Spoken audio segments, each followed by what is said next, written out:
experience in infrastructure financing and development. Without further ado, let us commence this discussion. I will start off with a tee-off question, and perhaps I could pose it to the Honorable Minister first, and the other panelists can jump in afterwards.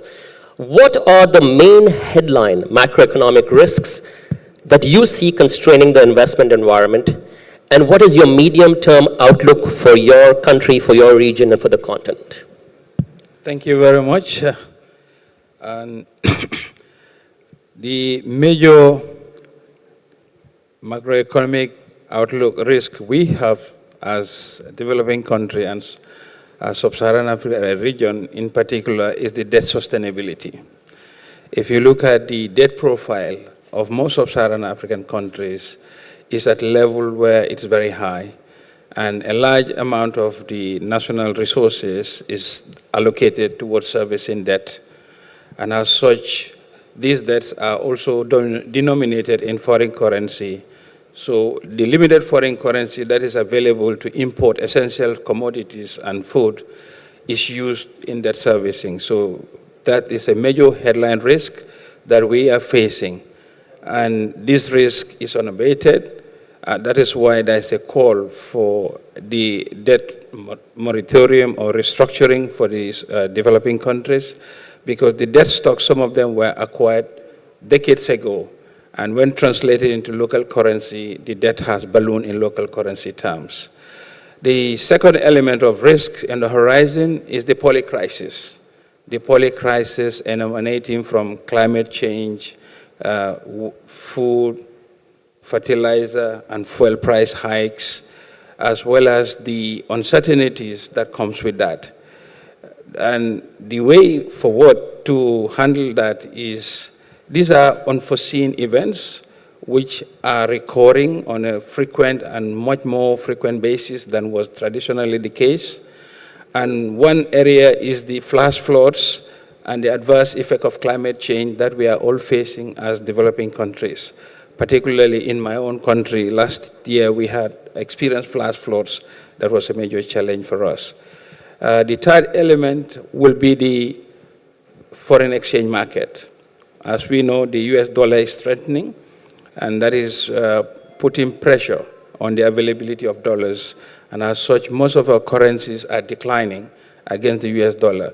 This has an implicit pressure on the availability as well as the translation of the imported food and essential commodities from outside, and as such is feeding through inflation. In most of the developing countries, the inflation that we are witnessing are import-driven. As such, the impact of the currency crisis through a more strengthened US dollar is feeding towards inflation. And inflation poses uncertainty in the economy and making confidence for investors. These are some of the major headline risks that we see affecting us currently. Thank you. Thank you. Mr. Quaynor? Do you have a mic? I mean, the minister has actually exhausted the topic. I'm not sure exactly what to add to that, but definitely, we're at a point where we have regional public goods. I mean, we have global public goods like climate finance, and we want to make sure that that doesn't take away from our development, agenda. So as we take a look really at, the debt sustainability risks, which the minister has really outlined as one of the biggest, factors affecting low-income countries in Africa, we have to find a way to balance delivering on those global public goods like climate, especially in our case is adaptation, so it's not revenue generating, and also our development needs, notwithstanding the debt situation across our countries. I mean, that's the only additional contribution, Minister, I can make to your very exhaustive. Sounds good. Yeah, I think let's just keep this a free-flowing discussion. Whoever would like to jump in, please do. Well, thank you. The one thing I could add is that we should not be distracted from what is essential. What is essential for us is, first of all, everything related to infrastructure. And there's no better place than being here today to discuss infrastructure. Infrastructure is, how do we move, how do we commute from point A to point B? How do we communicate from point A to point B? We should not be distracted from anything related to energy. Affordable energy, solar energy, hydrogen, renewable. We should not be distracted from anything but agriculture when it comes to food security, but also when it comes to agribusiness. We should not be distracted from anything related to real estate, affordable real estate, social real estate, affordable real estate. And we should not be distracted from anything related to, human capital, health and education. And, doing so, someone said once, make a good politics and I'll make you a good finance. It works this way. It doesn't work the other way around. If you make a good politics, good policies, then we have a good finance, you see. So for me, we should not be distracted from these essential sectors focus. And, everything, but the Prime Minister said that this morning, everything related, we need stability. And stability is distraction. And stability is disturbing the procedures, is disturbing the focus. And I think that if we remain focused on the 5 sectors I have earlier mentioned, I think we would be in better shape in a generation time. Focus, governance, and stability, I think all 3 very important pillars. Thank you very much. And I will just roll on the back of the points that have been made. The minister highlighted the challenge with macros, and Solomon also highlighted how we should balance climate change with development. And the question is, how do we innovate to continue to unlock access to finance? And I think, this creates an opportunity for new models that can continue to address some of the constraints that we see. So one of the things we look at, we provide local currency guarantees to mobilize domestic credit from local resources, pensions, and insurance. And what this ultimately helps do is to reduce some of the fiscal constraint, because the government doesn't have to borrow to finance all its infrastructure if it can develop them in a way that allows private sector participation. And when we look at the high interest rate environment and the inflationary impact on affordability and accessibility, if we make the projects more climate aligned, then we could attract blended funding that reduces the cost of financing, which ultimately reduces the cost of services to the end user. So there is an opportunity that it creates, but ultimately, the sort of reforms that are needed to ensure sustained growth are critical. In Nigeria, for example, we've had to remove fuel subsidies, we've had to unify the exchange rates, and this expectantly should help to create a more stable outlook for the market. Thank you. I think this is working. Thank you. So just a couple of comments. First one is Her Excellency the Prime Minister has made a powerful comment this morning saying that with this crisis, basically all the different risks have heightened. So credit risk has heightened, liquidity risk has heightened. We are also seeing feasibility risk that has heightened. So we are facing a concentration of risk, and it makes it probably in the last 30 years one of the most challenging times that we're going to be facing going forward. But we need to see this as an opportunity as well, because I believe that is going to force us to do 2 things. One, we need to think through how we can develop our capital market. So we can talk about it later on, but that's definitely a space where we can build up. Number 2 is going to force us as well to rethink what we need to do in terms of local currency funding. Because the model of having hard currency funding is something that is not sustainable in the long term, and we all know about it. But this is going to force us to rethink also that model. Thanks.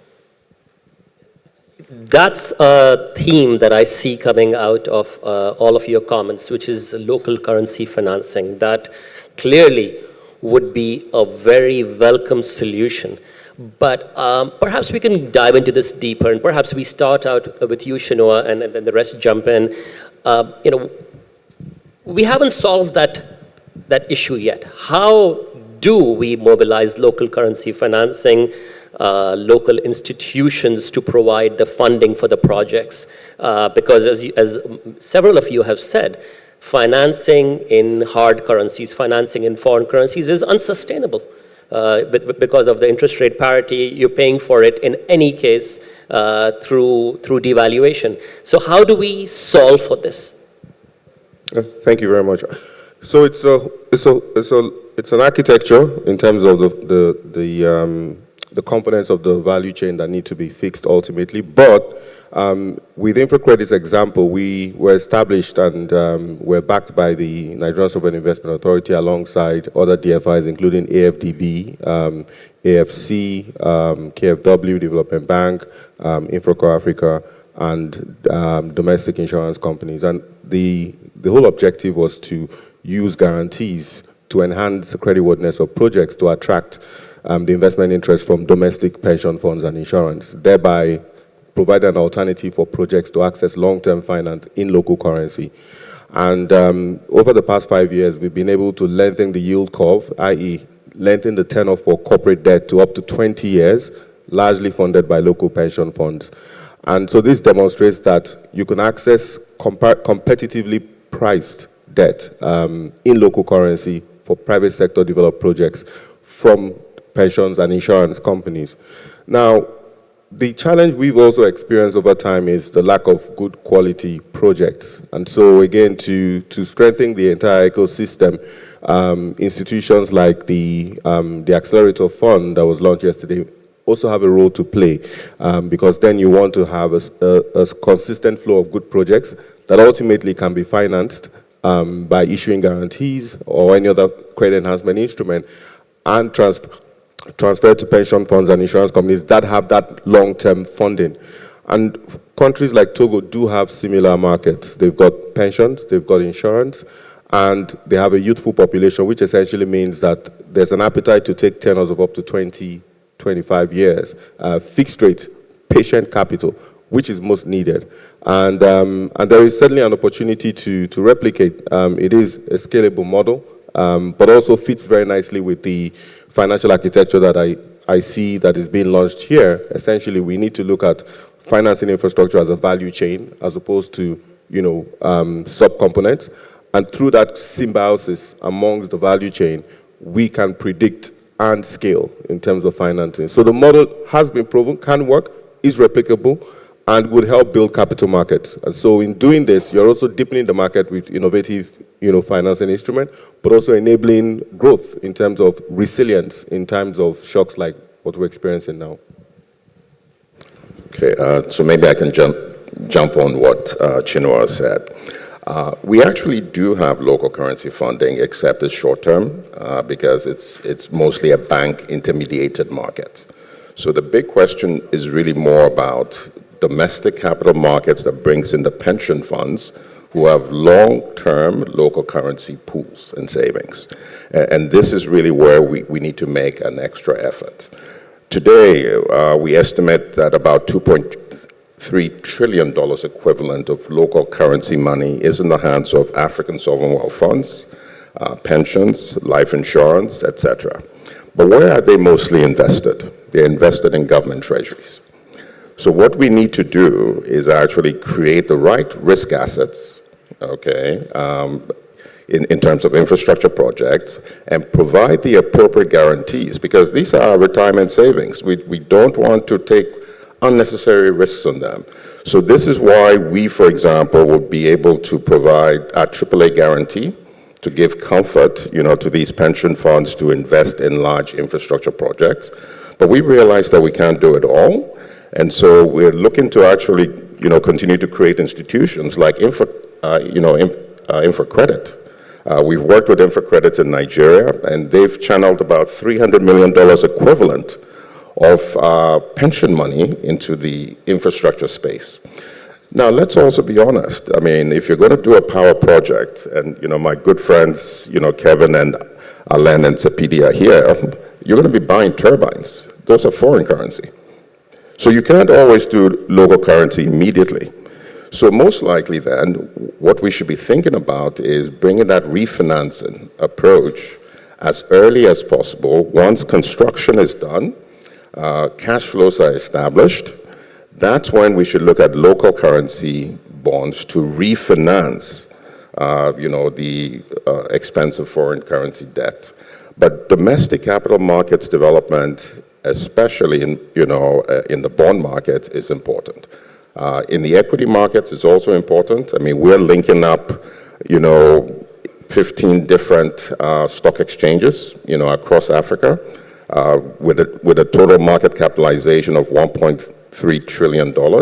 And that is also going to create the opportunity for equity to come in to actually support good projects, and then have those good bankable projects attract African pension funds. Yeah, I mean... Thank you very much. Sorry. I can go on this. Your Excellency. I think when it comes to local currency funding, we have to think outside the box a little bit. And the status quo has not worked because the DFIs have better risk ability to manage the foreign currency risk. And when you have the capability to manage risk, you should do that. We all know our developing countries, the capital markets we are talking about are not yet mature. So the pension funds are not large enough to be able to accommodate the development aspirations. If you look at the financing needs, the pension funds combined cannot address them. So it is time that the DFIs think seriously to issue long-term financing in local currency because they have deeper balance sheets, they have better risk management capabilities, and they can transfer the risk. But when we receive foreign currency lending, we have nowhere to transfer the risk to. It becomes a residual risk. So it is timely that, I know it's a difficult conversation, but the DFI should look into seriously assisting their intervention in local currency so that the currency risk and the associated debt related to that will be minimized for us because our capital markets, which are prerequisites to local currency funding, are not yet there. To build capital markets, you need a strong regulatory environment, strong fundamentals, which are yet to take off. So that's my take. It sounds unconventional, but I think the big brothers should also bear the risk in their development agenda. Thank you. Well, infrastructure is all about long-term investment. Now, we need long-term funding. Local currency is always cheaper, naturally. However, when you look at the situation, take the situation of BOAD, we provide local currency funding. Now the question is, how do we provide long-term funding to sustain the development, to fund the development in infrastructure, et cetera, you name it. So either it exists or you construct it. Now, does it exist? The reality is no. I mean, as the minister rightly said, rightly pointed out, there's no capital market, profound capital market. But capital market is what? It's a long-term curve. It's not the back end, but it's not the front end, but the back end of the curve. So we need 20 years, 25 years, 30 years interest rate, a curve, literally a curve. Now, it does not exist. So if it does not exist because you don't have long-term liabilities. We have long-term assets, investment, infrastructure. We have the asset, but we don't have the long-term liability, who would invest in 20 years like this? So the liability does not exist. But we could construct it. So we could construct it. For example, if we construct a 10-year in 10 years, it literally means a 20 years. Technically, we can construct it. The second thing is, we could also construct it, as my brother Kenner just mentioned, and it's something DFIs work on, multilateral institutions like the African Development Bank work on, successfully work on, is to issue guarantees. Because again, the question is, who is gonna sit next to you, standing by you, all the way through the 20 forthcoming years? Who's gonna do that? Our job is to do that. Either by issuing guarantees, so literally it means that in case of a default, the first loss will be absorbed by multilateral development institution, or there's another way, which could be, to set up, but it's very simple, to set up a cash reserve, simply a cash reserve, which could play a role as a capital that would remain in a structure for the forthcoming 20 years. And then in case of a default, this cash reserve could absorb the first loss. And doing so, you provide long-term funding, long-term liability to face long-term assets. These are the few techniques, and it's not that complicated. And again, the Vice President just mentioned it. I think it works, you see. So we should not only wait for capital market to improve. Capital market is us. I mean, we are the actors, We cannot just sit and say, well, let's wait for, we actors. We're not here to observe. Thank you. You've actually given very good examples of how to deepen capital markets. And I think from your past experience in the Asia-Pacific region, I see some sort of similarities on what you say to something like AT1 bonds. But perhaps we can deepen this conversation around capital markets a little bit. And maybe I'll ask Paul Harry to give your views on what can be done, besides the examples that Serge gave, what can be done to deepen capital markets on the continent for infrastructure? Thank you. Before I come to that, I just want to share two ideas that we can think through for the future. Number one, the key issue for commercial debtors to finance infrastructure is not the credit risk, because the probability of an infrastructure project to fail is pretty low. The issue for us is the liquidity. So we want to have access to long-term liquidity, which is different from the credit risk. We want to take the credit risk. What we don't have today is that long-term liquidity. We took some position when we said that we want to finance, for example, PIA over 10, 12 years. The issue was not to say that we are scared about the credits that we are taking. We were scared about having access to that long-term liquidity. That's what we need to find. Number two, if we want to find that liquidity, we need to partner commercial banks and DFIs to find long-term liquidity at a cheaper rate. That is the other angle that we need to pay attention to. And we need to see how we can set up vehicles where we can use the ratings of the DFIs combined with our commercial debtors rating to improve access to long-term liquidity. That's the point. That's where we need to pay attention. That's what we need to be bold about. So when I'm going and I'm having conversation with BOAD, the conversation is not about guarantees. No, I'm ready to take the risk. The conversation is about, can you help me to have access to liquidity long term? Then to come back to your point, capital market is about investors and issuers.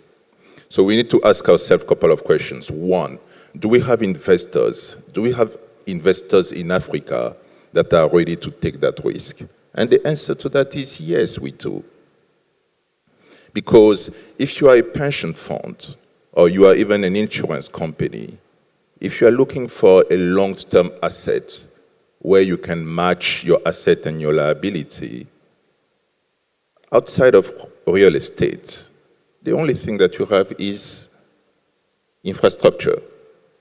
So we have those investors. What we need to do now is to see how we can sponsor them, how we can incentivize them, how we can motivate them through tax advantages, through a couple of things, to go into the capital market.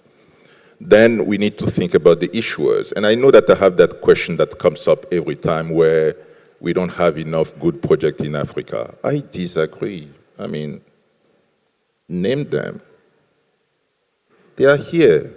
Togo, Cote d'Ivoire. I can find you 10 good projects every year only in this region. Energy, I have a portfolio of 7 to 8 projects today that are bankable. So those issuers exist. So I think the match between issuers and investors can be made.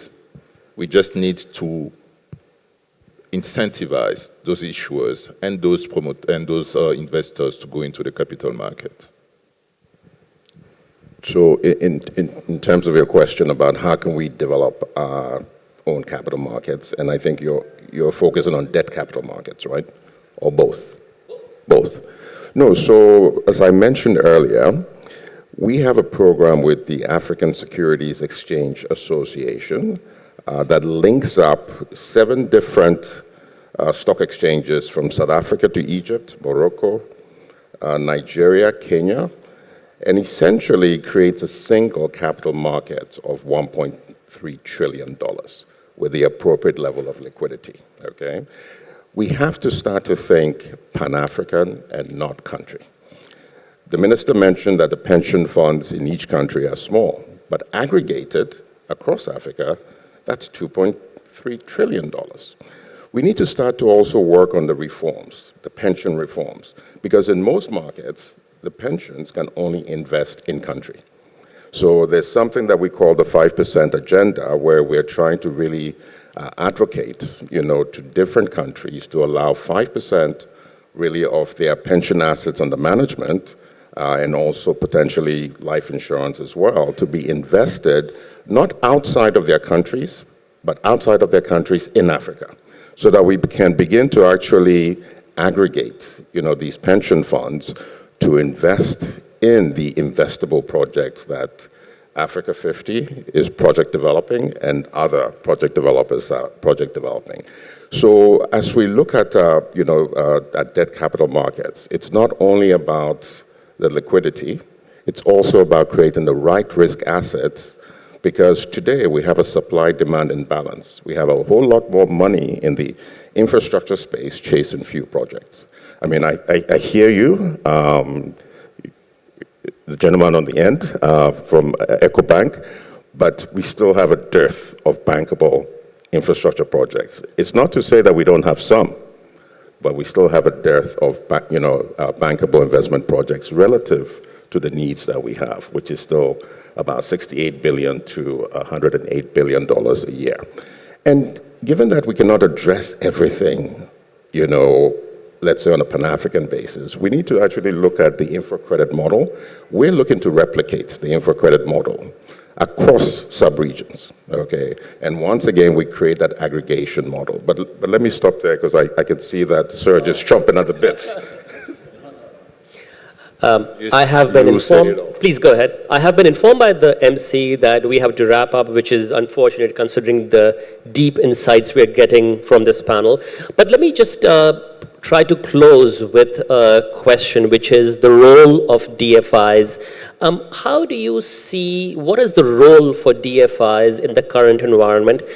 And what do they have to do to be more innovative and bolder? And I'll give you one example. It's a shameless plug for our organization, which is asset recycling. This is something that we have been championing. Our CEO has been championing since he was the only voice on this. And now this is something that's become really important instrument on the continent. So perhaps you could talk about asset recycling as you see it, and also other innovative structures that we can have, and perhaps make this also your closing remarks, because I know some of us have to go and sign deals, which is what we're here for.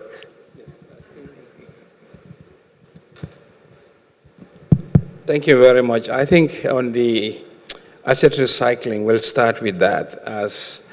And this was all in our response to the challenges, because we realized that one of our development agenda cannot just be left to the DFIs. We as citizens and as nationals of our country, we should take the development agenda to our own hands. And to do so, we have to look at what are the challenges. And the challenges we have seen are institutional framework, to make institutions work, to ensure the public financial management is implemented, value for money, public expenditure, efficient procurement, but also to make the assets work. Most government in the developing countries have large assets unattended. You look at roads that are constructed, power stations constructed, bridges built, but as soon as they are inaugurated, no attention is paid to them.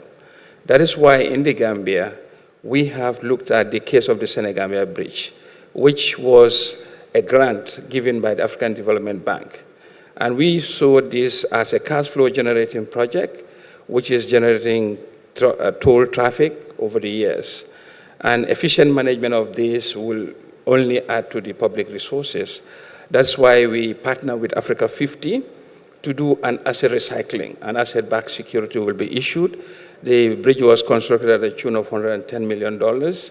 And we are going to, the Africa 50 will now do an asset recycling for a tune of $100 million that will be used to now create future similar type of assets that will be used in the national development.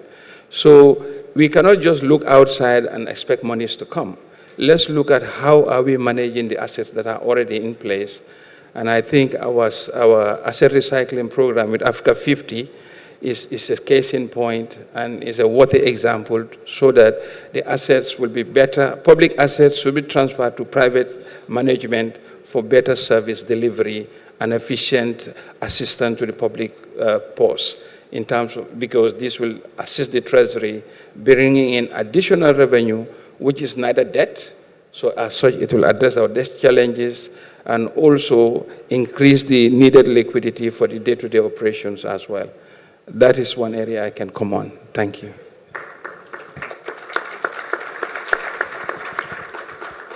So, Raza, in terms of MDBs, we have to do more, and our risk appetite also has to increase. So guarantees in different ways to actually catalyze institutional investors. Imagine if we actually go to what I call an originate and distribute model. We originate deals with the intent to actually distribute to the institutional investors, and we continue to recycle that. Guarantees. We were able to actually support Egypt in the issuance of a panda bond.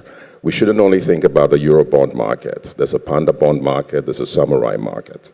We were able to give Egypt the tenor extension and also a price savings relative to benchmarks of about 500 basis points. Yes? So we should look at other markets as well, and we would use our guarantees. But if you have money and you don't have the risk assets, you're blocked. So that's why the Alliance for Green Infrastructure in Africa is a bold move to create also the right risk assets.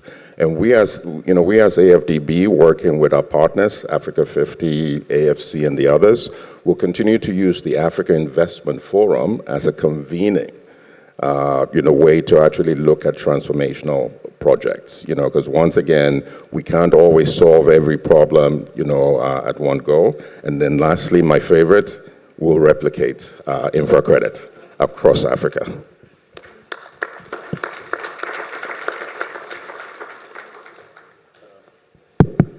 Well, the role of DFIs, we have briefly mentioned it yesterday, is first of all to be counter-cyclical.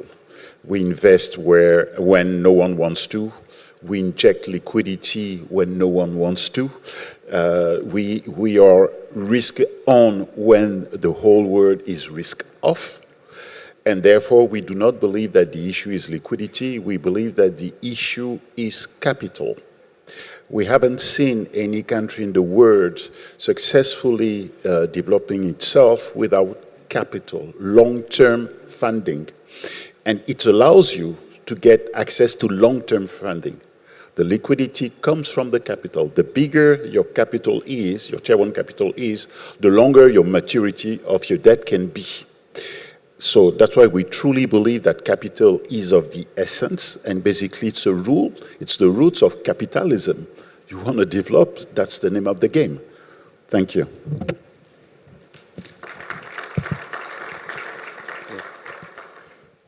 In today's world, we're now looking at questions around timeliness, being fast, being able to replicate and scale.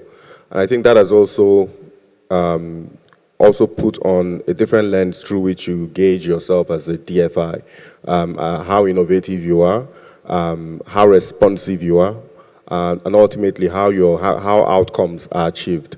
And I think that will define the definition of DFIs in the future, because it's about getting the job done. And so if we think about banking 20 years ago and what fintechs are doing today, it's ultimately getting the job done, helping a customer to access a bank account. So I think the innovation and responsiveness and the ability to coordinate, work with those who are able to solve problems and leverage their strength would really get us there quicker and ultimately faster.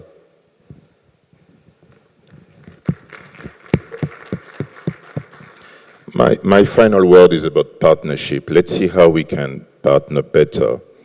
We are all speaking in our own verticals, DFIs, commercial banks, equity partners. I think what will make sense is to see how we can partner together.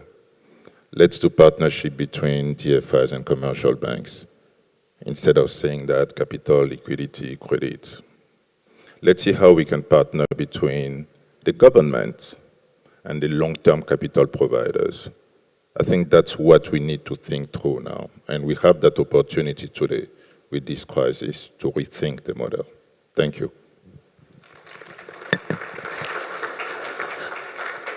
And I think also we need to recognize some of the landmark and innovative things that your institutions are already doing. And one example I'll give is, not talked about that much, but African Development Bank did a truly landmark synthetic securitization. And it was the first multilateral development bank that did it. Very, very technical, very innovative, and very successful. And it did exactly what Solomon talked about. It allowed capital to be recycled into infrastructure projects on the continent. So we must celebrate the successes that we have. I'm afraid we'll have to close now. I must again thank our distinguished panelists. This was very insightful. Thank you.